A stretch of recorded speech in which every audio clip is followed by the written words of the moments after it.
Pasensya ka na, Kiko. Ikaw ay pusang ina mo rin. Kung ganyan man lang ang tawag mo sa amin,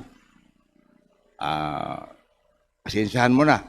I rise today para po suportahan yung findings ng Ethics Committee na tuluyan ng paalisin yan si Miao Miao dito sa Kamara.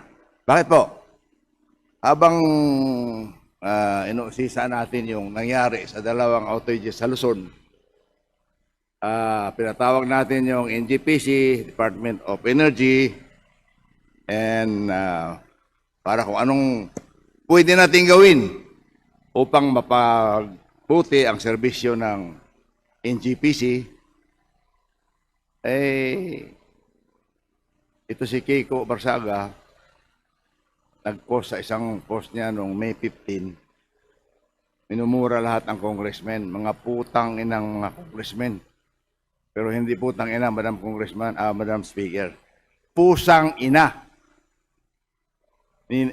Hindi pa nakontento sa flood control, ninanakaw pa yung ating kuryente, kaya mahal ang kuryente. Itong administrasyong ito, ang ulo ng pananakaw ng kuryente. Nandito po yan sa cellphone ko, hindi ko lang may flash dyan. So, yung ganyang klaseng, gusto ba ninyo na manatili yung animal na yan dito? Animal in the sense na pusa daw siya. Hindi yung animal na animal siya. Hindi. Hindi ba pusa ka? O, ayun. Kita mo.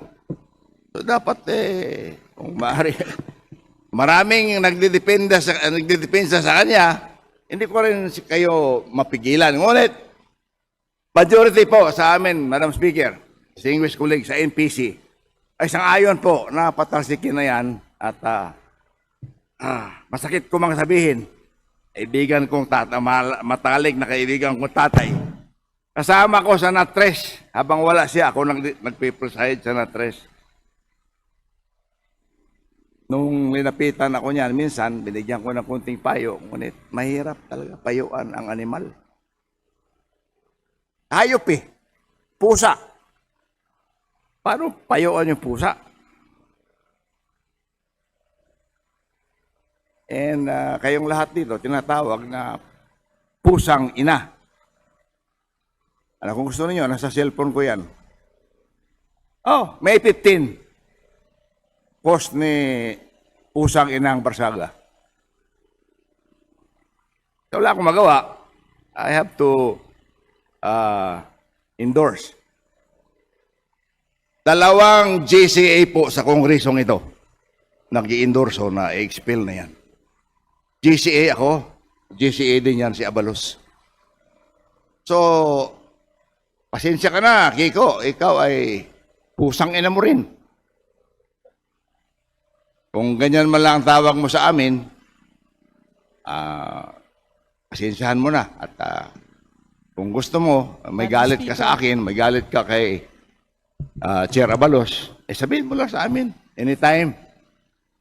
Di ba? Para at least, huwag na tayo dito maggirian.